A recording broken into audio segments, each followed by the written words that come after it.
وَتَرَكْنَا بَعْضَهُمْ يَوْمَئِذٍ يَمُوجُ فِي بَعْضٍ، اور ہم ان میں سے بعض کو، یعنی جو یاجوج ماجوج ہیں، ان میں سے بعض کو یومئذ، جس دن ایسا ہوگا، جس دن اللہ کا وعدہ آئے گا اور یہ دیوار ٹوٹے گی، یموج فی بعض، ہم ان کو ایسا کر دیں گے کہ یہ ایک دوسرے میں گھس رہے ہوں گے۔ یہ مضمون احادیث میں آیا ہے۔ دیکھیں قرآن میں اور احادیث صحیحہ میں جو یاجوج ماجوج اور اس دیوار کا ہمیں ملتا ہے نا، میں صرف اس کو آپ کے سامنے بیان کروں گا، باقی اس بارے میں ڈیٹیل میں آپ جائیں گے تو بہت کچھ آپ کو انٹرنیٹ پہ بھی مل جائے گا، مفسرین کی کتابوں میں بھی مل جائے گا، اور لوگوں کی اپنی اپنی تحقیقات ہیں، اپنے اپنے تبصرے ہیں۔ نہ میں ان تبصروں کو صحیح کہہ رہا ہوں نہ غلط کہہ رہا ہوں، کتابیں بھری ہوئی ہیں، وہ آپ جائیں پڑھیں اس کو، لیکن جتنی بات قرآن سے اور صحیح احادیث سے یاجوج ماجوج کے بارے میں ثابت ہوتی ہے، میں صرف اس کو آپ کے سامنے ابھی پیش کر رہا ہوں۔ پہلا عقیدہ تو یہ ثابت ہوتا ہے کہ یاجوج ماجوج ایک قوم ہے، انسان ہیں، وہ کوئی انسانوں کے علاوہ کوئی الگ مخلوق نہیں ہے، لیکن ہیں بڑے فسادی۔ دوسری بات، یہ بہت قدیم ہے، ذوالقرنین جب گئے تو اس سے پہلے کی یہ قوم ہے، اور زمین میں پہلے سے فساد مچا رہی ہے، لیکن بہت زیادہ ان کی کثرت نہیں تھی جتنی کثرت قرب قیامت میں ہوگی، کیونکہ نسل ان کی بہت تیزی کے ساتھ بڑھ رہی ہے۔ تیسری بات یہ ہے کہ اللہ نے ان کو دنیا کے کسی حصے میں رکھ کے چھپا دیا ہے۔ چھپایا اس لیے ہے کہ ان کے ظاہر ہونے کا ایک ٹائم ہے، اور وہ ہے حضرت عیسیٰ علیہ السلام کا دور۔ حضرت عیسیٰ ابن مریم کے دور میں یاجوج ماجوج ظاہر ہوں گے، تو اسی کو آپ چوتھا پوائنٹ بھی کہہ سکتے ہیں۔ تیسرا پوائنٹ کیا ہو گیا کہ ان کو چھپا دیا گیا ہے، لہذا یہ جو لوگ کہتے ہیں نا یاجوج ماجوج دریافت ہو گئے ہیں، فلاں جگہ ہیں فلاں جگہ ہیں، تو بھائی ہمیں جب ایک چیز چھپا دی گئی ہے اور ایک ٹائم بتا دیا گیا ہے کہ اس ٹائم پہ ظاہر ہوں گے، تو اس سے پہلے وہ دریافت ہو ہی نہیں سکتے۔ پہلے دریافت ہو گئے تو اس کا مطلب نبی صلی اللہ علیہ وسلم کی گویا پیش گوئی غلط ہو گئی، تو جو جس کا ٹائم ہے اسی ٹائم پہ وہ ظاہر ہوں گے۔ چوتھی بات میں نے جیسے بتائی کہ حضرت عیسیٰ علیہ السلام کے دور میں وہ ظاہر ہوں گے۔ پانچویں بات، صحیح حدیث سے یہ بات ثابت ہے کہ یاجوج ماجوج وہ جو دیوار بنی تھی اس کو چاٹتے رہتے ہیں، ختم کرتے ہیں۔ اب چاٹنا کا جو لفظ حدیث میں ہے اس سے مراد زبان سے چاٹنا بھی ہو سکتا ہے، اور یہ کنایا بھی ہو سکتا ہے کہ اس کو ختم کرنے کی کوشش میں لگے ہوئے ہیں۔ اور ایسے چاٹنا، جب ہم کوئی چیز چاٹتے ہیں نا تو بہت تھوڑی تھوڑی وہ ختم ہوتی ہے، تو اتنی موٹی اتنی بڑی دیوار ہے کہ وہ انہوں نے اپنی اسٹرگل اور اپنی محنت نہیں چھوڑی ہے، تو وہ دیوار کو کسی نہ کسی طریقے سے گھسائی میں اس کے لگی رہتے ہیں۔ تو زبان سے بھی چاٹنا ہو سکتا ہے اور کسی اور طریقے سے اس کو ختم کرنے کی کوشش بھی مراد ہو سکتی ہے۔ اور حدیث میں آتا ہے کہ ایک دن آئے گا، وہ جب ختم ہونے والی ہوتی ہے نا تو وہ کہتے ہیں کہ ہم کل اس کو دوبارہ شروع کریں گے اور کل ہم اس کو ختم کر دیں گے، لیکن وہ اللہ تعالیٰ اپنی قدرت سے دوبارہ اس دیوار کو اتنا ہی موٹا کر دیتے ہیں جتنا ذوالقرنین نے کیا تھا۔ تو قرب قیامت میں جب حضرت عیسیٰ علیہ السلام کا ظہور ہوگا تو وہ یہ کہیں گے ہم انشاءاللہ اس کو کل ختم کریں گے۔ تو انشاءاللہ کا لفظ جب استعمال کریں گے، کیونکہ وہ قوم ہے کافر، وہ اللہ پہ اعتماد کرنا، اللہ پہ توکل کرنا یہ چیز نہیں ہے۔ جیسے کافر تو نہیں کہے گا نا اللہ نے چاہا تو وہ اللہ پہ یقین نہیں رکھتے، تو وہ جب اللہ کا نام لیں گے اور کہیں گے کہ اللہ نے چاہا تو ہم اس کو کل ختم کر دیں گے، تو پھر اسلام کی وجہ سے وہ دیوار ختم ہو جائے گی۔ اس کی مثال ایسے جیسے حدیث میں آتا ہے، پچھلی قوموں میں ایک نوجوان تھا جو جادوگر کے پاس بھی جاتا تھا اور راہب کے پاس بھی جاتا تھا، جس کا سورہ بروج میں تذکرہ ہے، والسماء ذات البروج میں۔ تو جب وہ نوجوان پکڑا گیا، وہ مسلمان ہو گیا تھا، بادشاہ نے اس کو بھیجا تھا جادوگر کے پاس کہ جادو سیکھے، لیکن وہ راہب کے پاس جاتا، عیسائیت سیکھی اس نے اور نیک مسلمان بن گیا۔ تو بادشاہ نے اس کو قتل کرنے کی حتی الامکان کوشش کی، مگر وہ قتل نہیں ہو پا رہا تھا۔ بادشاہ نے اس کو پہاڑ پہ بھیجا اپنے سپاہیوں کو لے کے کہ پہاڑ سے لے جا کے اس کو گرا دو، لیکن اللہ نے مدد کی کہ وہ سپاہی گر گئے، یہ بچ گیا۔ بادشاہ نے حکم دیا اس کو سمندر میں لے جا کے غرق کر دو، وہ سارے سپاہی غرق ہو گئے، یہ بچ گیا۔ تو کسی بھی طرح سے اس کی قتل کی کوششیں کامیاب نہیں ہو رہی تھیں، تو اس نے بادشاہ سے کہا کہ تو اگر مجھے قتل کرنا چاہتا ہے نا تو چوک پہ کھڑا کر کے تیر مجھے مار اور کہے کہ بسم اللہ وربی ھذا الغلام، اس نوجوان کے رب کے نام سے میں اس کو قتل کرتا ہوں، تو اللہ کا نام لے کے مجھے مارے گا تو میں قتل ہو جاؤں گا۔ نوجوان یہ قربانی اس لیے دے رہا تھا کہ بادشاہ جب پوری پبلک کے سامنے اللہ کا نام لے گا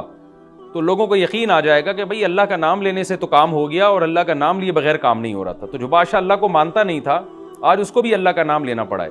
تو نوجوان نے یہ قربانی اس لیے دی کہ بادشاہ جب اللہ کا نام لے گا لوگوں کو اللہ کی ذات پہ یقین آئے گا اور لوگ مسلمان ہو جائیں گے، عیسائیت کو قبول کر لیں گے۔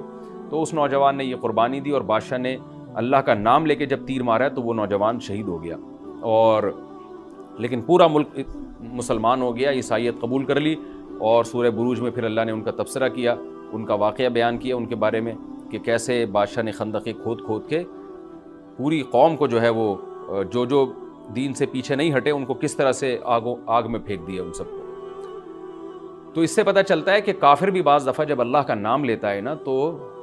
اس کو دنیاوی فائدہ ہو جاتا ہے۔ تو یاجوج ماجوج بھی تنگ آ کر پھر اللہ کا نام لیں گے اور کہیں گے اللہ نے چاہا تو ہم اس دیوار کو کل ختم کر دیں گے، اور بالآخر وہ دیوار ختم ہو جائے گی۔ پھر قرآن کے الفاظ ہیں آگے کہ جب یہ دیوار ختم ہوگی وَتَرَكْنَا بَعْضَهُمْ يَوْمَئِذٍ۔ اچھا ہاں، میں بتا رہا تھا کہ حدیث سے کیا پوائنٹ پتہ چلتے ہیں، تو یہ 5 پوائنٹ ہو گئے۔ چھٹا پوائنٹ یہ کہ حضرت عیسیٰ ہی کے دور میں یہ کسی وبا کے ذریعے ہلاک ہو جائیں گے۔ حضرت عیسیٰ علیہ الصلوۃ والسلام یہ اتنے زیادہ ہوں گے کہ ان سے لڑنا ممکن نہیں ہوگا، جیسے کہ قرآن میں بھی آ رہا ہے وَتَرَكْنَا بَعْضَهُمْ يَوْمَئِذٍ يَمُوجُ فِي بَعْضٍ، ہم ان میں سے بعض کو بعض کے اندر گھسا دیں گے، اتنی کثرت سے ایک دوسرے میں، یعنی اب آبادی کی کثرت بہت ہوگی ان کی، گھسے ہوئے ہوں گے ایک دوسرے میں، یہ جیسے چیونٹی اور مکوڑے ہوتے ہیں، تو ان سے لڑنا ممکن نہیں ہوگا۔ تو حضرت عیسیٰ علیہ الصلوۃ والسلام لوگوں کو لے کے کوہ طور پہ چلے جائیں گے اور باقی مسلمان وہ اپنے اپنے گھروں کے اندر بند ہو جائیں گے، اور پھر اللہ کی طرف سے ایک وبا آئے گی اور اس وبا میں یہ سارے کے سارے ہلاک ہو جائیں گے، اور پھر جب ہلاک ہو جائیں گے تو اتنی زیادہ ان کی لاشیں زمین پہ ہوں گی، اتنی زیادہ کہ انسانی آبادی ان کی لاشوں سے متعفن ہونا اور بیمار ہونا شروع ہو جائے گی، ان کی لاشوں سے بدبو اٹھے گی، اور ظاہر ہے انسان ہوں گے یہ، تو اس کی وجہ سے جو زمین کا ماحول خراب ہوگا۔ پھر حضرت عیسیٰ علیہ الصلوۃ والسلام اللہ سے دعا مانگیں گے کہ اللہ تعالیٰ ان کو کسی طرح ٹھکانے لگائے، کوئی انتظام کرے۔ پھر حدیث میں آتا ہے بارشیں ہوں گی اور سیلاب آئیں گے اور ان کی لاشیں بہہ بہہ کے پانیوں میں جا کے، سمندروں میں جا کے ختم ہو جائیں گی، اللہ تعالیٰ ان کو اس طرح سے ٹھکانے لگائے گا۔ تو یہ یہاں تک جتنے بھی مضامین ہیں یہ صحیح احادیث سے ثابت ہیں۔ تو قرآن کہتا ہے وَتَرَكْنَا بَعْضَهُمْ يَوْمَئِذٍ يَمُوجُ فِي بَعْضٍ، ہم ان میں سے بعض کو بعض میں چھوڑ دیں گے، بہت کثرت ہوگی۔ وَنُفِخَ فِي الصُّورِ، اور پھر سور پھونکا جائے گا۔ قرآن میں تو یہ کہ سور پھونکا جائے گا ایسے لگ رہا ہے جیسے فوراً پھونکا جائے گا، مگر احادیث میں تفسیر ہے کہ فوراً نہیں پھونکا جائے گا۔ یاجوج ماجوج قیامت کی نشانیوں میں سے ایک بہت بڑی نشانی ہوگی، یعنی یہ اس بات کی علامت ہوگی کہ اب قیامت بہت قریب ہے۔ تو حضرت عیسیٰ ابن مریم علیہ السلام جب نازل ہوں گے، میں تھوڑی سی ترتیب بیان کر دیتا ہوں کہ جو کیونکہ بات یاجوج ماجوج کی چل رہی ہے تو اس سے منسلک جو واقعات ہیں جو اس دور میں ہوں گے وہ بھی میں اسی لیکچر کے ضمن میں بیان کر دیتا ہوں۔ ہمیں صحیح حدیث سے یہ پتہ چلتا ہے کہ قرب قیامت میں جب مسلمان بہت قسمہ پرسی میں ہوں گے تو خراسان سے لشکر اٹھے گا۔ خراسان یہ افغانستان اور ایران کا حصہ، اس علاقے کو نبی صلی اللہ علیہ وسلم کے دور میں خراسان کہا جاتا ہے، جس میں قندھار بھی آتا ہے، ایران کا بھی حصہ آتا ہے اس میں۔ تو یہاں سے لشکر اٹھے گا، مجاہدین لڑیں گے بہت بڑی تعداد میں، دنیا میں جہاد ہوگا، مسلمان ظلم کی چکی میں پس کے تنگ آ چکے ہوں گے، اور لڑتے لڑتے حدیث میں آتا ہے اتنی بڑی بڑی لڑائیاں ہوں گی کہ 1/3 مسلمان شہید ہو جائیں گے اس میں، 1/3 مجاہدین جو لڑنے والے ہوں گے، اور 1/3 جو ہوں گے وہ میدان جنگ سے بھاگ جائیں گے، اور 1/3 کو اللہ فتح عطا فرمائے گا۔ تو جو 1/3 میدان جنگ سے بھاگ جائیں گے، نبی صلی اللہ علیہ وسلم نے فرمایا ان کی توبہ کبھی قبول نہیں ہوگی۔ جو 1/3 شہید ہو جائیں گے وہ افضل ترین شہداء ہوں گے اس وقت کے، اور 1/3 کو اللہ تعالیٰ غلبہ عطا فرمائیں گے۔ ایک واقعہ تو ہمیں قرب قیامت میں نبی صلی اللہ علیہ وسلم سے یہ ملتا ہے صحیح حدیث سے۔ دوسرا ہمیں یہ ملتا ہے کہ قرب قیامت ہی میں مسلمان قسمہ پرسی کا شکار ہوں گے، تو تلاش کریں گے حضرت مہدی کو، کیونکہ حضرت مہدی وہ شخصیت ہیں جن پہ تمام نیک لوگ جمع ہو جائیں گے اور وہ مسلمانوں کی میدان جنگ میں کمانڈ کریں گے، جہاد میں کمانڈ کریں گے۔ تو ان کو بیت اللہ میں تلاش کیا جائے گا، وہ رسول اللہ صلی اللہ علیہ وسلم کی اولاد میں ہوں گے، اور لوگ ان کو پہچان لیں گے، اہل اللہ پہچان کر ان کو اپنا امیر بنائیں گے، اور ان کی قیادت میں پھر لڑائی اور جہاد شروع ہوگا۔ اور یہ لڑائی جب دمشق میں لڑائی ہو رہی ہوگی تو دمشق میں عصر کی نماز کے وقت حضرت مہدی، میں نے جو یہ کہا کہ دمشق میں لڑائی ہو رہی ہوگی، مقصد یہ نہیں ہے کہ دمشق کوئی میدان جنگ بنا ہوا ہوگا، مقصد یہ ہے کہ وہ مجاہدین کا لشکر دمشق میں ہوگا عصر کی نماز کے وقت، لڑائی چاہے کسی اور میدان میں ہو رہی ہو،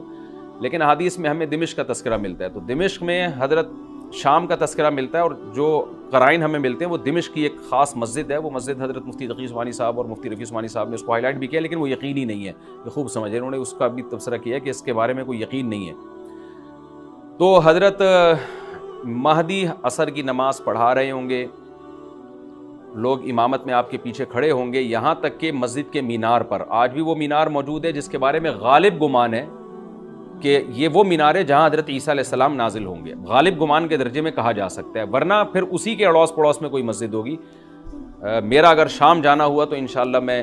ارادہ ہے کہ میں ولاگ میں اس مسجد کا بھی تذکرہ کروں گا، اس جگہ کا بھی تذکرہ کروں گا، لیکن میں پہلے یہ بات بتا دوں کہ وہ 100% یقینی نہیں ہے، ایسا نہ ہو کہ اس مسجد کے مینار پہ چڑھ کے لوگ جو ہے وہ اس کے کوئی مینار کو ہی چاٹنا شروع کر دیں تبرک کے طور پہ۔ تو عصر کی نماز کا ٹائم ہوگا، حضرت عیسیٰ ابن مریم علیہ الصلاۃ والسلام فرشتوں کے کندھوں پہ ہاتھ رکھ کے نیچے اتریں گے نماز کے ٹائم پہ، یعنی آسمان سے مینار تک آئیں گے اور پھر مینار سے آپ کے لیے سیڑھیاں لگائی جائیں گی، سیڑھیوں کے ذریعے مینار سے نیچے اتریں گے اور لوگ ان کو پہچان لیں گے۔ حضرت مہدی ان کو امامت کے لیے آگے کریں گے کہ آپ اللہ کے ایک پیغمبر ہیں، آپ نماز پڑھائیے، حضرت عیسیٰ علیہ السلام انہی کو آگے رکھیں گے، اور اس طرح کا مفہوم ہے حدیث میں کہ اللہ نے اس کام کے لیے آپ کو ہی منتخب کیا۔ کیا مطلب یہ امامت اس امت کا حق ہے؟ تو حضرت عیسیٰ ابن مریم علیہ الصلاۃ والسلام کا جو کام ہوگا وہ جہاد ہے اور یہودیوں سے انتقام لینا، کیونکہ یہودیوں نے اپنے خیال میں حضرت عیسیٰ کو قتل کیا تھا، تو اللہ نے یہودیت ہی کے خاتمے کے لیے اور دجال کے خاتمے کے لیے عیسیٰ ابن مریم کو نازل کیا ہے۔ حضرت مہدی سے پہلے ہی دجال ظاہر ہو چکا ہوگا۔ دجال کے بارے میں حدیث میں آتا ہے کہ ہر پیغمبر نے اپنی امت کو دجال کے فتنے سے ڈرایا ہے۔ اچھا، یہ دجال ایک ایسی شخصیت ہے جس کا یہودی انتظار ہم سے زیادہ کر رہے ہیں، کیونکہ یہودی اس کو اپنے لیے نجات دہندہ سمجھتے ہیں، جبکہ حدیث میں آتا ہے کہ دجال کانا ہوگا اور اس کا خدائی کا دعویٰ ہوگا، اس کے پاس کچھ ایسی طاقتیں ہوں گی کہ مردے کو زندہ کر دے، زندہ کو مار دے، ایک طرف اس کے باغ ہوگا، ایک طرف اس کے آگ ہوگی، جو اس پر ایمان لائے گا اس کو باغ میں داخل کرے گا، اور جو اس پر ایمان نہیں لائے گا اس کو آگ میں داخل کرے گا۔ اور رسول اللہ صلی اللہ علیہ وسلم نے فرمایا اس کی جو آگ ہے حقیقت میں وہ جنت کا باغ ہوگا، اور اس کا جو باغ ہے حقیقت میں وہ جہنم کی آگ ہوگی۔ تو جو نبی کی باتوں پہ یقین کرتے ہیں وہ دجال کے فتنے سے محفوظ رہیں گے، اور حدیث میں سورہ کہف کی بھی تلاوت کا حکم ہے، جمعے کے دن جو کہف کی تلاوت کرتا ہے اللہ اس کو دجال کے فتنے سے محفوظ رکھتا ہے۔ اب آپ دیکھیں یہ سورہ کہف میں ہی قیامت کی علامات کا تذکرہ ہے نا، تو شاید اسی وجہ سے کیونکہ جو سورہ کہف پڑھتا رہے گا وہ یاجوج ماجوج کے واقعات بھی پڑھتا رہے گا اور اللہ کی قدرت کے واقعات بھی پڑھتا رہے گا، تو دجال کے فتنے سے اللہ اس کو اس برکت سے بچا کے رکھیں گے، فتنے سے محفوظ رکھیں گے۔ تو وہ ایسی طاقتیں دکھائے گا، بے وقوف لوگ اس پہ ایمان لے آئیں گے۔ حدیث میں آتا ہے کہ کانا کبھی بھی خدا نہیں ہو سکتا، یعنی اس کی تو ایک آنکھ ہوگی نہیں، لیکن بے وقوف لوگ اس کے یہ کچھ ظاہری کمالات دیکھیں گے، یہ نہیں دیکھیں گے کہ یہ تو شکل بھی اس کی اچھی نہیں ہے، یعنی خدا کم از کم جمال والا ہوتا ہے نا، یہ تو ہے بھی کانا، اور اس کے بڑا بڑا کافر بھی لکھا ہوا ہوگا واضح طور پر جس سے پتہ چلے گا۔ لیکن احمق اور بیوقوف لوگ جیسے روحانی عامل کو کچھ شعبدے دیکھ کر ان پہ سے متاثر ہو جاتے ہیں نا، روحانی عاملوں کے شعبدے دیکھ کے، تو ایسے ہی دجال کے شعبدے دیکھ کے متاثر ہوں گے۔ تو بہت لوگوں کو، خلقت کو، بہت بڑی امت کو گمراہ کرے گا دجال، اہل اللہ کو اللہ تعالیٰ اس کے فتنے سے محفوظ رکھے گا۔ پھر حضرت عیسیٰ ابن مریم جب نازل ہوں گے تو وہ دجال کو قتل کریں گے۔ حدیث میں آتا ہے کہ نیزے کے ذریعے گھوڑے پہ بیٹھ کے قتل کریں گے۔ علماء نے اس حدیث کا دو مطلب بیان کیے ہیں کہ یا تو اس کا مطلب یہی ہے کہ واقعی گھوڑے پہ بیٹھیں گے، نیزہ استعمال کریں گے، اور زمین جو ہے وہ اتنی پہلے اس سے جنگیں ہو چکی ہوں گی کہ لوگ دوبارہ تلواروں گھوڑوں کی طرف آ جائیں گے۔ اس بات کا امکان ہے، ہر ملک ایٹمی طاقت بن چکا ہے، تو اگر یہ ایٹم بم سارے ملک آپس میں چلا دیں تو ہم دوبارہ گدے گھوڑوں والی زندگی پر آ جائیں گے، ٹیکنالوجی ساری تباہ و برباد ہو جائے گی، انسان کی ترقی۔ تو اس بات کا بھی امکان ہے کہ کوئی اس سے پہلے ہو سکتا ہے کوئی ایسی جنگ عظیم ہو کہ انسانیت دوبارہ پہاڑوں پتھروں کے دور میں آ جائے۔ لیکن ظاہر یہ معلوم ہوتا ہے کہ رسول اللہ صلی اللہ علیہ وسلم نے جو کلام کیا ہے، ظاہر ہے اس دور کے لحاظ سے جو لوگوں کے جہاں تک جو لوگوں کی مینٹل اپروچ ہے وہاں تک، تو نبی صلی اللہ علیہ وسلم میزائل یا اور ٹینکوں کا تذکرہ کرتے تو کیا سمجھ میں آتا؟ تو گھوڑے سے مراد ہے جو اس زمانے کا گھوڑا ہوگا، اور نیزے سے مراد ہے اس زمانے کا جو اسلحہ ہوگا، کیونکہ نیزہ نبی کے دور کا ایک مناسب اسلحہ تھا اور گھوڑا نبی کے دور کی میدان جنگ کی ایک مناسب سواری تھی۔ تو اس سے یہ بھی پتہ چلتا ہے کہ ہو سکتا ہے عیسیٰ ابن مریم نیزے کے بجائے کلاشنکوف کا استعمال کر لیں، تو یعنی وہ نیزہ جو ہے وہ اس کلاشنکوف کی یا جو بھی اسلحہ اس وقت حضرت عیسیٰ ابن مریم استعمال کریں گے اس کی ایک تعبیر ہے، تو اس کا بھی پورا امکان ہے۔ تو ہمیں بہرحال اتنا ایمان ہمارے لیے ضروری ہے کہ دجال کو قتل کرنے والی جو ذات ہے، جو شخصیت ہے، وہ عیسیٰ ابن مریم علیہ الصلاۃ والسلام۔ تو حضرت عیسیٰ کے ذریعے اللہ تعالیٰ دجال کو قتل کریں گے، اور حضرت عیسیٰ کی قیادت میں زبردست جہاد ہوگا۔ حدیث میں آتا ہے کہ عیسیٰ ابن مریم اس دنیا کو امن سے بھر دیں گے، اتنا امن ہو جائے گا اور اتنی مالی فراوانی ہوگی، اتنی مالی، کیونکہ دنیا میں مال بہت ہے، ڈسٹریبیوشن صحیح نہیں ہے، جو تقسیم ہے نا مال کی وہ ظالمانہ ہے، جس کی وجہ سے غریب غریب سے غریب تر ہے، امیر امیر سے امیر تر ہے۔ حضرت عیسیٰ ابن مریم ایسا نظام قائم کریں گے کہ جس سے مال کی صحیح تقسیم، اور لوگ اٹھیں گے زکوٰۃ کا مستحق تلاش کریں گے اور لوگوں کو زکوٰۃ کا مستحق نظر نہیں آئے گا، غریب تلاش کرنا مشکل ہو جائے گا۔ یعنی ایک آدمی، حدیث کے مفہوم ہے کہ زکوٰۃ لے کے گھومتا رہے گا اور اس کو کوئی غریب نہیں ملے گا، اتنی مالی فراوانی ہو جائے گی۔ پھر ترمذی کی روایت میں آتا ہے کہ اللہ کی طرف سے برکتیں ایسی نازل ہوں گی کہ بڑے بڑے انار پیدا ہوں گے، بڑے بڑے انگور پیدا ہوں گے، زمین اپنی برکتیں کھول دے گی، اور حضرت عیسیٰ علیہ السلام خنزیر کو بھی دنیا سے ختم کر دیں گے، خنزیر کی نسل کو ختم کر دیا جائے گا، وَيَضَعُ الْجِزْيَةَ، اور جزیہ کا نظام ختم، اما الاسلام و اما السیف، یا تو تلوار یا اسلام، اس کے علاوہ نہیں۔ تو نبی صلی اللہ علیہ وسلم کو اللہ نے جس مقصد کے لیے دنیا میں بھیجا تھا، اس مقصد کی جو تکمیل ہے وہ عیسیٰ ابن مریم کے ذریعے۔ باقی اس میں حکمتیں کیا ہیں، اس پر میرے الگ سے بیانات موجود ہیں کہ اللہ نے حضرت عیسیٰ ابن مریم کا انتخاب کیوں کیا اس کام کی تکمیل کے لیے، اسی امت میں کوئی کیوں منتخب نہیں کر لیا، یا یہ کہ پیغمبر صلی اللہ علیہ وسلم ہی کے ذریعے پوری دنیا میں اسلام کو غالب کر دیا جاتا، اس میں کیا حکمتیں ہیں، اس پر میرے الگ سے بیانات موجود ہیں۔ ابھی تو میں کوشش کرتا ہوں کہ تفسیر سے میں جو ٹو دا پوائنٹ بات ہے اس سے یہاں اس لیکچر میں نہ ہٹوں۔ تو اسی وقت حضرت عیسیٰ ابن مریم اس کو یاجوج ماجوج کو قتل کریں گے اور دنیا انصاف سے بھر جائے گی، اور اللہ تعالیٰ نے جو پیغمبروں کو دنیا میں بھیجا تھا اس کا مقصد کیفیت اور کمیت دونوں لحاظ سے حاصل ہو جائے گا۔ اس کے بعد پھر آہستہ آہستہ دنیا میں زوال شروع ہوگا، اور پھر جب پوری دنیا کے لوگ زوال کا شکار ہوتے ہوتے کفر کی طرف جائیں گے، گناہوں کی طرف، اور حدیث میں آتا ہے جب تک ایک شخص بھی اللہ کا نام لینے والا ہوگا اس دنیا پر قیامت نہیں آئے گی، یہاں تک کہ آخری شخص جب دنیا سے اٹھے گا جو اللہ کا نام لیا کرتا تھا، تو اس کے بعد اللہ تعالیٰ سور پھونکیں گے، جبریل کو حکم دیں گے سور پھونکنے کا، اور اس دنیا کو تباہ و برباد کر دیا جائے گا۔ تو آگے قرآن کہتا ہے وَنُفِخَ فِي الصُّورِ، اور پھر سور میں پھونکا جائے گا، فَجَمَعْنَاهُمْ جَمْعًا، پھر ہم ان تمام انسانوں کو جمع کر دیں گے، وَعَرَضْنَا جَهَنَّمَ يَوْمَئِذٍ لِّلْكَافِرِينَ عَرْضًا، اور قیامت کے دن ہم جہنم کو یومئذ، جس دن ایسا ہوگا یعنی جس دن سور پھونکا جائے گا، یہ دوسرا سور مراد ہے، للکافرین عرضا، کافروں کے سامنے پیش کر دیں گے، الذین کانت اعینہم فی غطاء عن ذکری، یہ وہ لوگ ہیں جن کی آنکھیں میری یاد سے پردے میں پڑی ہوئی تھیں، یعنی میری یاد کی چیزیں ان کو نظر ہی نہیں آتی تھیں، غفلت میں پڑی ہوئی تھی جن کی آنکھیں، وکانوا لا یستطیعون السمع، اور یہ سننے کی صلاحیت بھی نہیں رکھتے تھے، نہ حق بات سنتے تھے نہ حق دیکھتے تھے، بس اپنے خواہشات کی جو چیزیں ہیں وہ ان کو اچھی لگتی تھیں اور وہی ان کو سمجھ میں آتی تھیں۔ تو یہ ہمارا رکوع الحمدللہ کمپلیٹ ہو گیا۔ اس رکوع میں ہمیں بہت سارے اسباق ملتے ہیں، میں نمبر وار اس کو مختصراً بیان کر دیتا ہوں۔ پہلی بات تو یہ کہ دیکھیں اللہ تعالیٰ نے کیسے کیسے بادشاہ دنیا میں بھیجے ہیں اور کتنے پاورفل بادشاہ۔ حضرت ذوالقرنین کا نام ہی قرن والا، دو کناروں والا، زمین کے بہت بڑے حصے کو حضرت ذوالقرنین نے فتح کیا، اور اللہ کے نیک بندے کیسے اللہ کے راستے میں لڑتے رہے ہیں۔ تو یہ جو لوگ بیٹھ جاتے ہیں نا بس عبادت کرو اور لڑائی وڑائی اسلام میں ہے ہی نہیں، یہ دنیا میں کوئی بھی عقل مند اس نظریے کا حامی نہیں ہوگا۔ تو طاقت اور قوت کی اسلام میں بہت زیادہ اہمیت ہے۔ اس سے ہمیں یہ بھی پتہ چلتا ہے کہ اپنے ملک کی، خاص طور پر اسلامی ملک کی جو فوجی قوتیں ہیں، جو فوجی طاقتیں ہیں، ان کی ہمیں قدر کرنی چاہیے، کیونکہ اگر کوئی بھی ملک عسکری لحاظ سے کمزور ہو جائے، کیونکہ اللہ تعالیٰ تو جو عسکری لحاظ سے طاقتور قومیں تھیں اللہ نے ان کا کتنا تذکرہ کیا، ہاں وہ اللہ کے باغی نہ ہوں۔ تو اسلامی ملک میں کوئی بھی اسلامی کنٹری ہے، چاہے سعودی عرب ہے، چاہے پاکستان ہے، چاہے ترکی ہے، کوئی بھی اسلامی کنٹری ہے، اس کی فوج کی قدر کرنی چاہیے، کیونکہ اسی کی وجہ سے ملک کا بارڈر محفوظ ہوتا ہے۔ اگر مسلمان عسکری لحاظ سے کمزور ہونا شروع ہو جائیں تو کافر ہمیں گاجر مولی کی طرح کاٹنا شروع کر دیں، اسلام دشمن قوتیں ہمیں کھا جائیں، ختم کر دیں ہمیں کھا کے۔ تو نیک قوتوں کو اپنی بقا کے لیے ہمیشہ سے ایک اسلحے کی اور طاقت کی ضرورت رہتی ہے، اس کی اہمیت اسلام میں بہت زیادہ ہے۔ موسیٰ علیہ السلام کے بعد کتنے بڑے بڑے جنگی کمانڈر پیدا ہوئے، ذوالقرنین کا اللہ نے کیسا تذکرہ کیا، ذوالقرنین کی عبادت کا کہیں بھی تذکرہ نہیں، حالانکہ وہ بڑے عبادت گزار بھی تھے۔ داؤد علیہ السلام کی عبادت کا تذکرہ بھی ہے، ان کی تلوار اور طاقت کا تذکرہ بھی ہے۔ تو اللہ تعالیٰ جہاں عبادت کا تذکرہ کرتے ہیں تو طاقت اور قوت کا بھی تذکرہ کرتے ہیں، اس سے عسکری لحاظ سے اپنے آپ کو مضبوط کرنے کی اہمیت کا ہمیں پتہ چلتا ہے کہ اسلام میں اس کی بڑی اہمیت ہے۔ کسی بھی اسلامی ملک کی فوج کا مورال کسی بھی لحاظ سے ڈاؤن نہیں ہونا چاہیے، اور عسکری لحاظ سے وہ کسی بھی لحاظ سے کمزور نہیں ہونی چاہیے، اور اس کو چاہیے کہ اعدوا لهم ما استطعتم من قوہ پر عمل کرے، کہ قرآن کہہ رہا ہے روز بروز اپنی طاقت اور قوت میں اضافہ کرنے کی کوشش کرو۔ اس سے مسلم قوم کو کبھی بھی غافل نہیں ہونا چاہیے، اور کوئی بھی ایسا کام جس سے مسلمان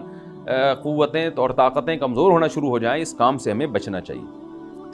دوسری بات ہمیں یہ پتہ چلی کہ اللہ تعالیٰ نے اہل اسلام کے ذمے پوری دنیا کی ذمہ داری لگائی ہے، کسی ایک ملک کی نہیں۔ جتنے بھی پیغمبر آئے ہیں جب وہ دنیا فتح کرنا شروع کی ہے تو کہیں رکے نہیں ہیں وہ کہ بھئی یہاں تک، اس سے آگے نہیں جانا۔ ان کی صلاحیت ہی ختم ہو گئی ہو، وسائل ہی ختم ہو گئے ہوں تو الگ بات ہے۔ تو پوری دنیا ہے جس میں اللہ کے دین کو غالب کرنا ہے۔ اب اس کا طریقہ کیا ہوگا؟ ظاہر ہے جو جس زمانے میں سوٹیبل طریقہ ہو وہ اختیار کیا جائے گا۔ تو حضرت ذوالقرنین پہلے انتہائی مشرق کی طرف گئے ہیں، جہاں سورج نکلتا ہے تو وہاں سے جہاں سے آبادی شروع ہو رہی ہے، اور ان کا خیال تھا کہ اب آگے آبادی نہیں ہے، تو پھر جا کے اسٹاپ کیا ہے۔ مغرب میں بھی ایسے ہی، شمال میں بھی ایسے ہی۔ تو ہمیں جب دیکھتے ہیں کہ جب صحابہ کرام نے دنیا فتح کرنا شروع کی ہے تو ہمیں مسلمان کمانڈروں میں بھی ایسے واقعات ملتے ہیں کہ وہ علاقے فتح کرتے کرتے سمندر کے کنارے پہنچے، اور انہوں نے سمندر کو دیکھ کے کہا کہ تیرے آگے بھی آبادی ہوتی نا تو ہم اللہ کا کلمہ وہاں بھی بلند کرتے۔ یہ دور تھا مسلمانوں کا، اور یہ عیسیٰ ابن مریم دوبارہ پھر وہی کریں گے، پوری دنیا کو فتح کریں گے۔ تو حضرت ذوالقرنین کے اس واقعے سے پتہ چلتا ہے کہ پوری دنیا کی ذمہ داری اللہ نے ہمیشہ سے اہل اللہ پہ لگائی ہے، اور وہ پوری دنیا میں اللہ کے دین کو غالب کرنے کی کوشش میں ہمیشہ سے لگے رہے ہیں۔ تیسری بات ہمیں پتہ چلتی ہے کہ اسباب اور وسائل کی اہمیت۔ حضرت ذوالقرنین نے جب اتنا پہاڑوں کے بیچ میں اتنا یعنی لوہے کی پلیٹیں لگا کے، تانبا پگھلا کے آہنی دیوار بنائی ہے تو خوش ہوئے ہیں، ھذا رحمت من ربی، یہ میرے رب کی رحمت ہے۔ تبھی تو اللہ کا شکر ادا کیا نا، خوشی پہ شکر ادا کیا جاتا ہے۔ تو اس سے یہ بھی پتہ چلتا ہے کہ سائنس اور ٹیکنالوجی، دیکھیں یہ کام ٹیکنالوجی کے بغیر ممکن نہیں تھا۔ تبھی تو اس قوم نے کہا نا ذوالقرنین سے کہ ہم پیسے آپ کو دیں گے، لیکن ہمارے پاس وہ وسائل نہیں ہیں، وہ ٹیکنالوجی نہیں ہے ہمارے پاس۔ اور بظاہر ایسا لگتا ہے کہ ان کے پاس لوہا بھی تھا، تانبا بھی تھا، کیونکہ حضرت ذوالقرنین اب یہ تو نہیں ہے نا کہ زمین کے مشرق کی طرف دوبارہ لوہا جمع کرنے گئے ہوں، تو وہیں سے جو کچھ ہوگا نکالا ہوگا۔ تو وسائل اس قوم کے پاس تھے، ٹیکنالوجی نہیں تھی کہ اس لوہے کو اور اس تانبے کو پگھلا کے دونوں پہاڑوں کے بیچ میں پلیٹیں کیسے بنانی ہیں، اور ان کو کیسے ان کے بیچ میں تانبا کر کے کہانی دیوار بنائی ہے، یہ ٹیکنالوجی ان کے پاس نہیں تھی۔ تو اس سے ہمیں ٹیکنالوجی کی ویلیو کا بھی پتہ چلتا ہے۔ آج مسلمان اس میں بھی بہت پیچھے چلے جا رہے ہیں اور اس کو مذہب سمجھنا شروع کر دیا ہے، یہ بات بھی غلط ہے۔ حضرت ذوالقرنین نے اتنی طاقت اور قوت کا استعمال کیا، اور اتنے زبردست طریقے سے اس وقت جو بھی اس سوٹیبل ٹیکنالوجی تھی اس کا استعمال کر کے دو پہاڑوں کے بیچ کے راستے کو بند کر دیا، اور اس پہ خوشی منائی حضرت ذوالقرنین نے۔ یہ نہیں کہا کہ بھئی اس سے کچھ بھی نہیں ہوتا، اصل میں تو بس انسان کو چاہیے کہ وہ اللہ اللہ کیا کرے بیٹھ کے، اور یہ کیا اللہ سے بس مدد مانگو، اللہ ہی۔ یاجوج ماجوج کے بارے میں ان کو کہہ دیتے ذوالقرنین کہ تم سب رات کو تہجد میں اٹھ کے دعائیں مانگو، اللہ یاجوج ماجوج سے تمہیں بچا لے گا۔ نہ نہ نہ، حضرت ذوالقرنین نے کہا دعائیں بھی مانگو، یقیناً حکم دیا ہوگا دعائیں مانگنے کا، لیکن ہم پورے اسباب اور وسائل استعمال کریں گے، لوہے کی پلیٹیں بنائیں گے، تانبے کو پگھلائیں گے، اوپر چڑھائیں گے، اور اس طرح سے پوری مضبوط دیوار بنائیں گے۔ آج مسلمان ہاتھ پہ ہاتھ رکھ کے بیٹھ گیا ہے، اور وظیفوں میں اور جو ہے بس وہ چند صبح شام کے وظیفے پڑھ کے وہ سمجھتا ہے کہ ساری دنیا کے سارے مسائل کا حل اس سے ہو جائے گا۔ ایسا نہیں ہے، آپ کو بہت زیادہ ترقی کرنی ہے، بہت زیادہ اسباب و وسائل میں آپ کو غیر مسلموں سے آگے نکلنا ہے۔ جیسے کہ قرون اولیٰ کا مسلمان نکلا تھا، تبھی اللہ نے اس کے لیے دنیا میں فتوحات کے دروازے کھولے تھے۔ تو اللہ ہمارے لیے فتوحات کے دروازے جبھی کھولے گا جب ہم عبادت کے ساتھ ساتھ سائنس اور ٹیکنالوجی کے میدان میں بھی آگے بڑھنے کی کوشش کریں، اور ہمیں قرب قیامت کی علامتیں بھی اس رکوع میں پتہ